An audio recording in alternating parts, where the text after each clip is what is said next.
You know, it's been a really hard time, so maybe Traumacore can give us some inspiration to get us through.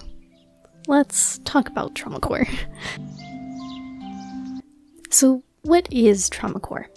It's an aesthetic that focuses around creating posts and art that discuss and ideally help cope with trauma. This can be any kind of trauma. There's everything from EDs to abuse, mental illness and normal illness. There's just all sorts of things. Which, warning for all of those kinds of things, they will be lightly discussed and mentioned. I'm not going to go in depth with any of them, so it should be mostly safe to watch, but always just look out for yourself. If you feel uncomfortable, maybe watch one of my other videos. But yeah, take care of yourself. So there are kind of 3 posts that you'll see within this Traumacore tag. There's cute imagery with a deeper or more intense words with it.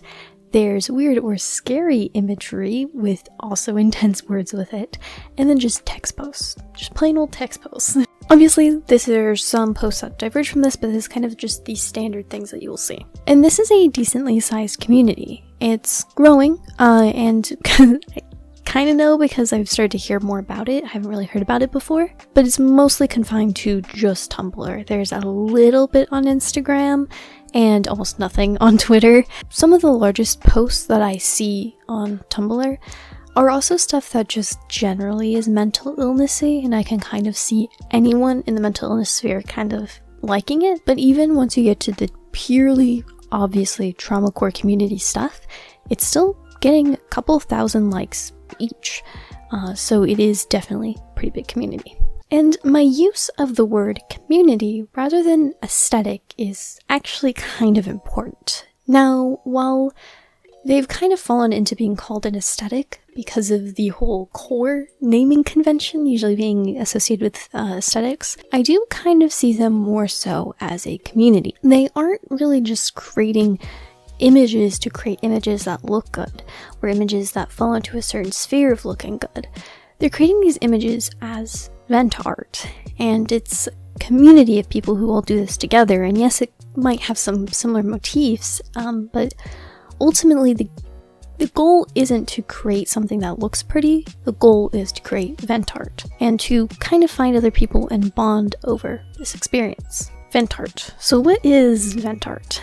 Vent art is literally just art you make to get emotions out. Oftentimes in the art community, it's like anxiety and depression, and that's why people would make it, but really can be used for anything. In vent art, like on the social media, it largely follows a few motifs. It's unrealistic. It'll have oftentimes like disembodied eyes or hands, that's like extremely common, and then a dark color palette. And so I wouldn't be surprised if I found out that the Traumacore community kind of took vent art and then made it its own community, because literally it seems like that's what happened, but I didn't research that. I'm just saying it seems very much so like they're tied. And it also seems like they're tied because vent art also has a more scientific term of art therapy. So art therapy is a tactic that mental health professionals use with their patients in order to release their feelings in a safe and constructive way. And in fact, one of the common cases where it's going to be used is when people have experienced a traumatic event. So a lot of the stuff that the Traumacore community does with their art exactly emulates what they want you to do with art therapy. Creating the world not as it is, but as you see it, is something they do in art therapy, and something you see in Traumacore, and using it to identify emotions, conflicts, and work through these constructively, hopefully, is the goal. That's what art therapy is for, and that is the goal of the Traumacore community. So there is a lack of research with art therapy in different use cases. It's kind of broadly used and recommended, but not broadly researched. So it's not really definitive over whether or not it's that helpful. It almost definitely doesn't do any harm, but again, it's widely used and trusted. So I would go as far to say as what the Traumacore community is doing is probably helpful for them in helping them work through this struggle. And that's really good. And I'm really proud to see that happening on the internet. Good job, internet. Good job, Traumacore. But I wouldn't be making this video as if it was as easy as, yeah, we're all good. It's all done. Nope. There's some issues. So some concerns that I had that I wanted to research was the effects that this might have on people in the community, and if it is all good or if there might be some downsides to it. Obviously, there's some really good things about creating a community out of having these shared experiences, even if they're negative. It can help lower feelings of isolation, it can help you make friends, it can really help build that up, as oftentimes isolation is really bad on your mental health, especially if you're already struggling. In that way, it seems like it's really good. But I'm also afraid that people might, because they've created their community and their support group off of having this trauma and having these negative experiences, that they might be afraid to get help. This is oftentimes very true with people with mental health issues. They might be afraid to get help because they've gotten so used to having these issues and they've gotten so used to being sick, and they're almost afraid to see this world in a different way and to see what it's going to be like to live without this fundamental part of yourself. And so I'm slightly afraid that when you build so much of yourself over your trauma, if it could lead you to being afraid to get help. There's not really much I can say over whether or not this is happening because I'm not in the community. But just a word of advice that don't be afraid to get help. And if people aren't willing to stick with you even as you're starting to get better, then they're probably not the best for you, and you will find other people, and it'll be even easier when you're in a better headspace. So take care of yourself. You got this. There's also issues that other people have had with the community. Here I'm going to reference a video by Naliha Mesa. I hope that's how you say it. It got a fair amount of attention, and just before I even talk about it, do not send any discouragement her way. She makes some really fun videos, and I think that ultimately she had good intentions just trying to help people when she made this video. One of the issues that she raises is that this is normalizing or even desensitizing people to their trauma, or even going as far as to romanticize it.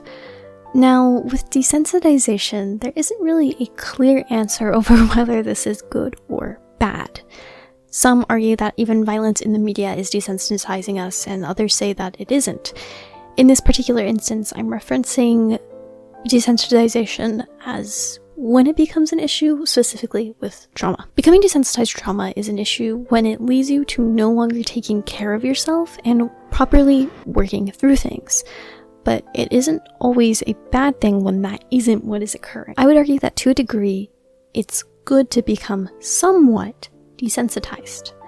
For many, there are triggers in everyday life that cannot be avoided. And if you're sent into a full-blown breakdown every single time one of these happens, it's gonna be really, really bad for your life, and it's gonna really hurt you.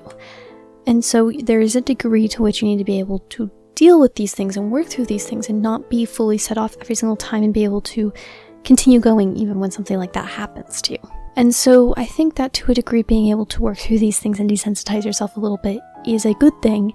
And if that is what's happening here, so long as they are continuing to work through their trauma in a constructive way and working through their emotions, then I think it's almost a good thing. So what about the romanticization? No matter what, that's kind of a bad thing.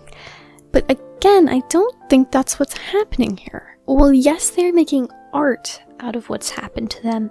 The art isn't being made with the point of being pretty or being like a lot of depression stuff that can be romanticized. It's that this is tragic but beautiful, and you're almost envious. With what's happening with Traumacore, it's never meant to be something that you envy, and it's never meant to be beautiful.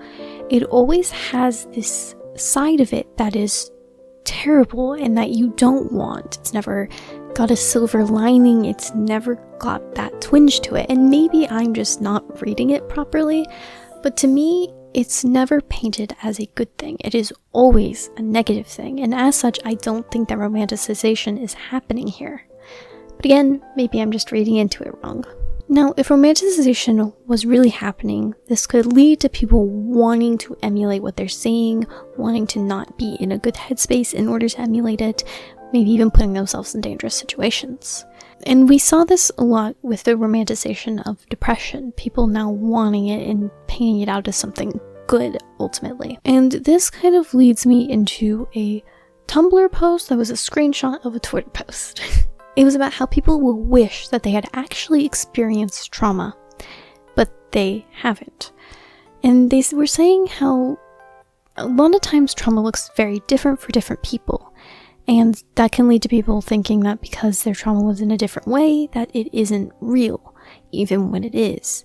And that in fact, this wanting to have experienced real trauma can be a sign of having been gaslit in the past. Now again, if romanticization was happening, and it made it seem like this trauma was a beautiful thing, then people would want to have it. They were going to be wishing that they had it. And this isn't really something unique to the Traumacore community. And as I feel like they're not romanticizing it and making it a further issue, I don't think this is on them as people. If people are wanting to have trauma or depression for other reasons, I don't think it's on the Traumacore community or that they're in any way adding to this. Something else related to this post is this feeling of not being broken enough or having gone through enough. I'm afraid that with the Traumacore community, they might be gatekeeping and keeping these people who haven't been through enough out of the community, which can be really bad because when you've already been through something and then you are being ostracized by normal society because they don't understand what you're going through, and then you come to a community where you think these are the people who should understand me, and then you're even ostracized from that group, it's not great. And the reason that I'm concerned about this happening is because of the tag #actually traumatized. It kind of makes me afraid that they might be perpetuating this feeling of not being ill enough or hurt enough in order to take part in this community. And while I can't really find evidence of them specifically coming after people for not being hurt enough or anything like that, having a whole tag about how you are actually the hurt people here and those other people, no, they're not really hurt, but I am, just doesn't sit well with me. And I'm very afraid that, like with many other mental health communities, where it'd be rather either because of lack of diagnosis, lack of symptoms, lack of like being brought down by it because you work through it, just a million different things. A lot of other mental health communities will push people out, even when they're still struggling and still deserve to be in that group. And I just want to, another word of warning, that please don't do this. People don't need to justify why they're traumatized to you, that's their own thing. They don't need to explain it to you, and they don't need to reach a certain bar. If they have trauma, they have trauma. Take their word for it, it's not going to hurt you to do so. Something else that I'm concerned about for the people inside the community is whether or not they'll develop unhealthy thinking patterns or further depression from being in this group, or even as far as developing unhealthy coping mechanisms, we'll call them, from this group. I'm sure we've all heard about how social media is causing depression and how studies show that the relationship between social media use and higher rates of depression. And this is kind of not an accurate statistic.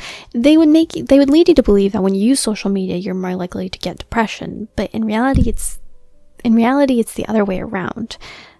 People who already have depression are more likely to turn to social media. And so, of course, people with higher social media use are more likely to be depressed, but they're not causing depression. Hope that makes sense. And in fact, in some ways, they're saying that social media might actually help people with mental health issues, that despite popular belief, it can actually help self-esteem, that it helps people interact with others and feel less isolated. And even some of the statistics being done now aren't always accurate to everyone, as between different age groups, there's going to be different relationships with social media and reactions to social media, even beyond the obvious boomers to Gen Xers, but even between young adults and teenagers, there can be drastically different reactions to internet and how it affects them. So I'm gonna go out on a limb and say that internet in general, and not even just Traumacore, are gonna be causing depression in someone who isn't already mentally ill. But what about those unhealthy coping mechanisms? This is where we get into a mixed bag. There is a worrying statistic reporting that 18% of secondary school-age students were influenced to self-harm by social networking sites. This is of those who were already self-harming and not the total population. But that's not a great thing. This is concerning because in my research, I already found some stuff on the Traumacore tag referencing EDs, and I wouldn't be surprised to see SH, we'll just say that, in this tag. And this could clearly have an effect on people. There's already vulnerable people here trying to deal with their trauma. And while I would hope that they would choose the route of creating more Traumacore art and vent art to cope rather than gravitating towards these unhealthy coping mechanisms, there is still a risk. And I don't know what the right move here is. There's kind of 3 avenues that I see personally. 1, keep it to yourself. Don't post it anywhere, but make it for you. And while this has the obvious, you still are continuing to create art, but without any risk of harming other people. There is some good that comes from creating a community and a public thing out of this. While in some communities around mental health issues and unhealthy coping mechanisms can lead to further perpetuation of these, and oftentimes it can actually help people as, again, lowering feelings of isolation, lowering that feeling of you're the only one going through this. Oftentimes these communities will help each other get through things and lead each other towards getting help. And so it can be really important, in fact, to have these communities to help support people. It also means that no one new would be experiencing this. Maybe someone is trying art therapy now because they saw the Traumacore tag, and that can help them work through things. Maybe people feel less alone because they see that other people have gone through things that they've gone through. They're not alone in this. And it's really important that even if you're not really in this community, that you're still able to experience these benefits. So what if we keep it as it is now? Well, we have all the issues that we've stated before, and even more that I'm going to touch on later. So it's not perfect. What about private groups? This in between, where we can still have a community, but no one new is being influenced to do something they wouldn't already. Well, again, this is kind of an in-between and has both positives and negatives. One, you're possibly making that gatekeeping worse. It can make it so that new people can't, again, find these cool coping mechanisms and find this community to help them through things. But it also keeps people outside of the tag from seeing any of this. And that's another issue. Now, well, in order to find the Traumacore tag, you have to be pretty far down into the internet and on Tumblr of all places. It's a pretty niche website, let's be honest. So it's not likely that too many people are really going to stumble upon this. But people aren't always tagging stuff correctly. In her video, Naliha talks about how oftentimes Traumacore would be put under the Sanrio tag and other cutesy tags because it uses the cutesy characters, just takes a rather drastic spin on them. And so a lot of times people who otherwise wouldn't have wanted to see this were seeing it, and she was referencing even the risk of children seeing it. When it comes to the children side of things, again, the whole debate of children on the internet, but I would go out on a limb and say they're probably not going to see this. Again, it's mostly on Tumblr. No child who can't handle quite a few things should be on that hell site, especially before the Bidybot ban a while back. I want to go out on a limb and say children probably aren't going to be seeing this. Maybe I'm wrong, but I don't think so. I'm going to kind of dismiss that side of the issue. And we're going to talk about people who might find this upsetting or even as far as triggering. And it took me quite a while of going through the Sanrio tag to find any Traumacore stuff. And in my past of looking through cute stuff, because clearly I like a few cute things, I've never stumbled upon Traumacore. But it might also just because people made a fuss about this, so now it's less of an issue. It's hard to say. And again, in general, any of this being seen could be triggering to someone. So what do we do? This brings us into trigger warnings in general. So trigger warnings generally aren't used in an academic setting, which is what a lot of the studies are about, because ultimately the content still needs to be seen for educational purposes. But online, where the content isn't going to serve anything beyond triggering you, trigger warnings are extremely important, and I am very much so behind them. I mean, clearly, I use them in this video, and I personally have needed them. In all the Eugenia Cooney stuff was going on, I was wanting to actually learn about what was going on because I'm invested in commentary YouTube, but I didn't listen to the trigger warnings and then wound up getting triggered and was like, we're gonna leave. We're gonna skip this drama. This one's not for me. And so I understand the importance of them, and I know what it can be like when they're not there when they should be. And even with this experience, well, I think that maybe Traumacore people should be using trigger warnings. I don't think that we should use it to I don't think we should use people getting triggered by their content to completely stop them from doing what they're doing. Back to my experience. Well, that was a distressing time for me for a little bit. Ultimately, that content is there to serve a purpose that I think it's done, and it's there to help people. And so I don't want them to stop putting her in their thumbnails and stop talking about her altogether just because it was hard for me. I think that it's still important that that content was made. And it's a similar thing with Traumacore. I think that we can't forget all of the good that this could possibly be doing for people. And while it might be hard for a little bit, and you might have to scroll through a tag really quickly, I think that this is not something that should go away, and I think Traumacore is something that should stay on the internet. Maybe that is me lacking empathy, and if you have a very different take on it, please tell me down below, but that's my feelings on it. Really, with how we deal with this, it's the same 3 things I said before. We can either have people make it, but not post it anywhere, private groups, or just keep it as it is, and those still have the same problems that I said. Alright, that was a lot. So, what's my recap on this? Ultimately, I think that Traumacore is a positive thing. Yes, despite all of the issues, I think Traumacore is good. I think that it's helping people. I think it's helping people find new coping mechanisms, a community, and that's all just really good. Well, I think that they should continue to be cautious about gatekeeping, mistagging, and people going into unhealthy coping mechanisms that they didn't already have. Ultimately, especially from what I've heard from people in the community, this community is based around helping each other out and build back better. No, and getting past these things and not letting it become such a negative thing, and still being able to live your life despite it. And that is really good. A lot of the issues with this community, I think, aren't really issues with this community. I think it's issues with other communities or broader communities, and I have faith that they are doing their best to be the best community that they can be, especially with what a sensitive topic that they are dealing with. I know that this is a very delicate and complex situation, and again, I would love to hear your insight in the comments down below, because this is such a delicate topic, and I want to make sure that I'm coming at it with the right frame of mind, and I want to make sure I didn't miss anything, and if I have, I will post a redactment or whatever.